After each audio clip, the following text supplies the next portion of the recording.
The EAP problem. Has your workplace or your organisation got some form of employee assistance programme?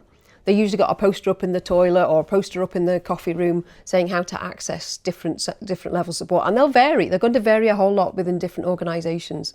And a whole lot of organisations will have invested heavily in these things, whether they just offer yoga or drop-in sessions or an app to help support you with your mental health or individual sessions. They can vary enormously. The problem is the people who need them the most usually aren't accessing them. And of course it's voluntary, isn't it? Unless occupational health asks you to do it.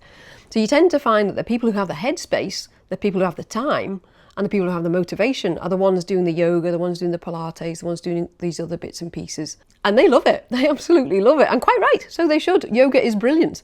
The problem is the people who needed it most, the people who are quietly suffering underneath or have got stuff going on in the background, they don't have the headspace, they don't have the time, and they probably don't have the motivation to access these programs.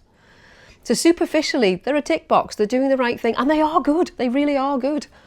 The problem is they're not getting to the people who really need them the most. There are usually people within organisations who are supporting people's nervous systems just on the shop floor without being necessarily a qualification and without necessarily being a standard role and probably not being paid for it.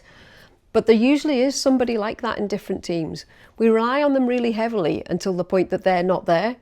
So we're losing the people who are providing that support. We're losing the people who never asked for the support. We can stop that. There's a way to stop that. And it's not a tick box EAP programme. Follow along and you'll get to hear some more. But this is a fast, easy to learn and easy to embed in organisations. Follow along for some more.